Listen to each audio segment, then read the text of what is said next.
বর্তমান সরকারকে অনভিজ্ঞতা এবং ষড়যন্ত্রের মাসুল দিতে হবে, এটাই সত্য। এখানে অনভিজ্ঞ লোক অনেককে আপনারা সম্পৃক্ত করেছেন, বিতর্কিত অনেক লোকদেরকে আপনারা সম্পৃক্ত করেছেন। হাসিনার তাবেদার বাহিনীরা এখনো সরকারি চাকরিতে বহাল আছে বিভিন্ন জায়গায়, আমি একটা জায়গায় বলবো না, বিভিন্ন জায়গায়। সুতরাং তারা হাসিনার কাজ করবে, আপনার কাজ করবে না। এখনো কোনো বড় দুর্নীতিবাজ ধরা পড়ে নাই, এটাই দুঃখের বিষয়। সরকারকে এটা বুঝতে হবে, অনেকগুলি শূন্য যদি পাশে বসান, পাশে যদি এক না থাকে, দুই না থাকে, এই শূন্যগুলির কোনো দাম নাই। আপনারা কিন্তু এখন একটার পাশে একটা শূন্য যোগ করতেছেন, দালালদেরকে একত্রিত করতেছেন, দালালদেরকে বিভিন্ন জায়গায় পদায়ন করছেন। তাদের কাছ থেকে নতুন জেনারেশনের জন্য মঙ্গল কিছু কামনা করবেন না। এলডিপি আপনাদের সাথে আছে, এলডিপি আপনাদের সাথে থাকবে, শক্তভাবে থাকবে, কাপুরুষের মতো থাকবে না। যদি মাঠে ময়দানে আপনাদেরকে সাহায্য করার জন্য সংগ্রাম করতে হয়, আমরা থাকব। কিন্তু আপনারা যদি ফেল হয়ে যান, তাহলে জাতির জন্য একটা বিপর্যয় আসবে। আপনারা সময়টা নির্ধারণ করেন এবং নিজকে সামাল দেওয়ার জন্য ব্যবস্থা করেন। আপনাদের মধ্যে অনেকে বেসামাল আছে, মনে হয়েছে মন্ত্রী হয়েছে, ফ্ল্যাগ উড়াচ্ছে, অনেক কিছু হয়ে গেছে। অনেক কিছু হয় নাই। আপনারা ফ্ল্যাগ পান নাই, আপনারা মন্ত্রিত্ব পান নাই, বরং 18 কোটি মানুষের দায়িত্ব আপনারা পেয়েছেন। সেই দায়িত্বটা কিভাবে পালন করবেন, মেহরবানি করে সেটা বোঝার চেষ্টা করেন। বাজার নিয়ন্ত্রণ খুবই কঠিন বিষয়। সিন্ডিকেটের হাত থেকে এখনো মুক্ত হয় নাই, চাঁদাবাজদের হাত থেকে এখনো মুক্ত হয় নাই। এই চাঁদাবাজিতে শুধু রাজনৈতিক দলের সদস্যরা না, পুলিশের সদস্যরা এটার সাথে জড়িত। পুলিশ যদি জড়িত না থাকে, কোনো থানায় চাঁদাবাজি হতে পারবে না। আমি মনে করি প্রধান উপদেষ্টা মহোদয়ের উপর উচিত হবে আপনি দিক নির্দেশনা দেন প্রত্যেকটা ওসিকে, যে আপনার থানায় যদি, আপনার এলাকায় যদি কোনো অন্যায় কাজ সংগঠিত হয়, তাহলে আপনাকে এটার জন্য দায়িত্ব নিতে হবে, আপনার বিরুদ্ধে ব্যবস্থা নিতে হবে, আপনাকে চাকরিচ্যুত করা হবে। আপনার এলাকাতে যদি চাঁদাবাজি হয়, আপনাকে জেলে দেওয়া হবে, আপনাকে শাস্তি দেওয়া হবে।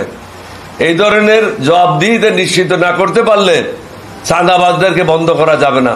চাঁদাবাজেরা 60-40-তে চলে যায়। আপনারা বুঝেছেন 60-40 কি? যারা সরকারে আছে তারা হলো 60%, যারা সরকারে নাই তারা হলো 40%। 60-40-তে চলে যায় সবসময়। এইগুলি বন্ধ করতে হবে।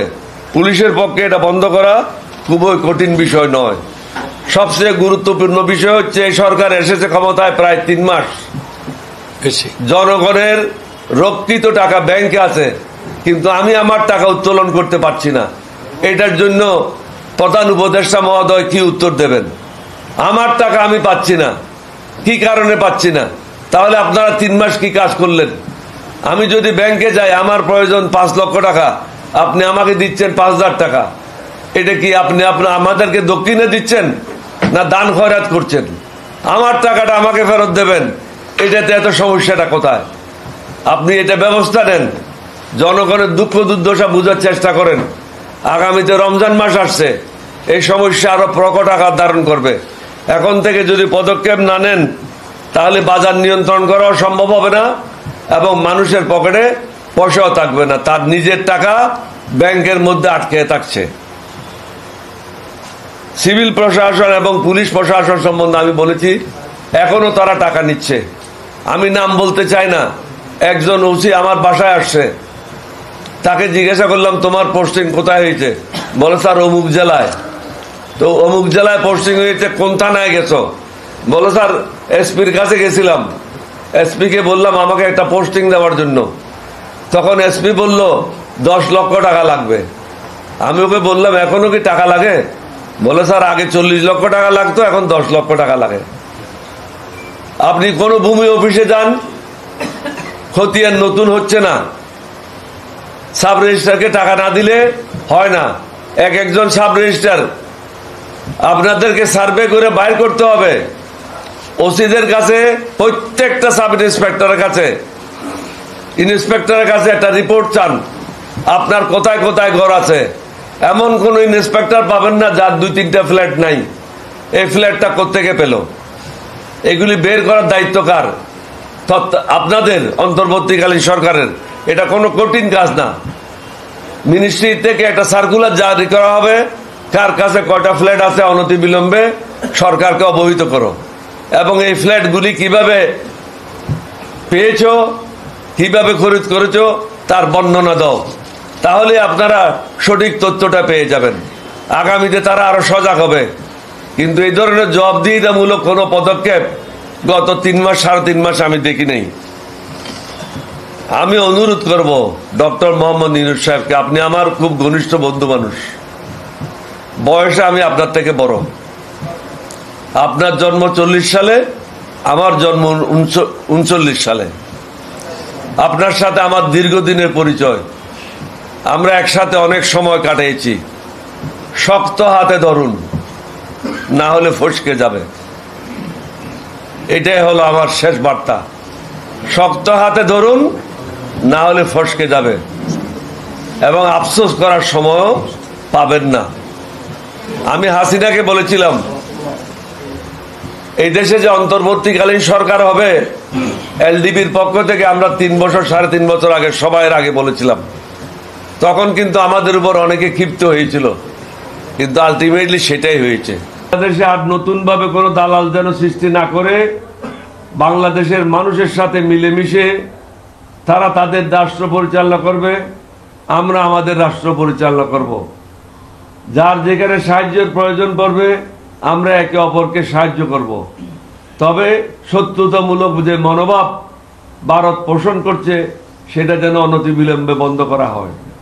তারা বিভিন্ন সময় প্রতিদিন বলে যাচ্ছে ভারতে হিন্দুদের উপর এটা হচ্ছে, ঘর বাড়ি পড়াইয়ে দেওয়া হয়েছে, ব্যবসা বাণিজ্য দখল করেছে। আমি বলেছি, মমতা ব্যানার্জি আপনি যে বক্তব্যটা রেখেছেন অত্যন্ত আপত্তিকর।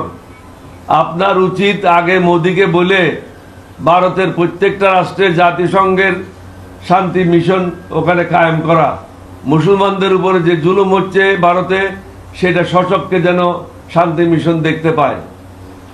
বাংলাদেশে হিন্দুদের উপর কোনো ধরনের জুলুম করা হচ্ছে না। এইবার যেভাবে দুর্গাপূজা করেছে, বাংলাদেশে বোধহয় গত 50 বছর 60 বছরে এই ধরনের দুর্গাপূজা হিন্দুরা করতে পারে নাই। শান্তিপূর্ণভাবে হয়েছে, এবং মুসলমানেরা পূজার মণ্ডপ পাহারা দিয়েছে। এটা একটা বিরল ঘটনা। অথচ আপনারা মুসলমানদেরকে নামাজ পড়ার সময় পুলিশ দিয়ে লাথি দেন। বাংলাদেশে এই ধরনের ঘটনা কখনো ঘটে না। সুতরাং আপনারা যদি মনে করেন এখন অন্তর্বর্তীকালীন সরকার আছে, দুর্বলতা আছে, হাসিনার দালালেরা বিভিন্ন জায়গায় আছে, তারা দুর্বল, এটা ভাবা মোটেও সঠিক হবে না। আমাদের যে যুব সমাজ, তাদের সংখ্যা প্রায় 12 কোটির মতো।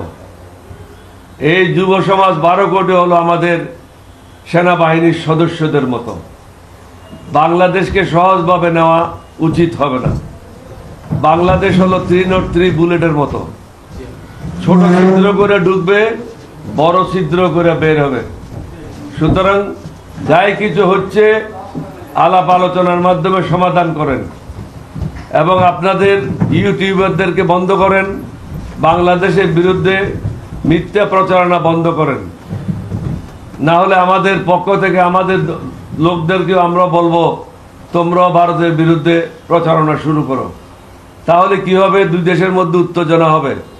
2 দেশের মধ্যে উত্তেজনা হলে আপনারা মনে করছেন বাংলাদেশ ছোট দেশ, কিন্তু বাংলাদেশের অনেক বন্ধু দেশ আছে যারা নিউক্লিয়ার পাওয়ার আছে। সুতরাং এত সহজভাবে জিনিসটা নেবেন না। It is unipolar world. বাংলাদেশেরও বন্ধু আছে যারা সমস্যা হলে বাংলাদেশের পাশে দাঁড়াবে। ডক্টর ইউনূসের হাতকে আমরা শক্তিশালী করার জন্য যা যা করা প্রয়োজন, বর্তমান সরকারকে শক্তিশালী করা যা যা প্রয়োজন, এলডিপির পক্ষ থেকে আমরা সেটাই করব।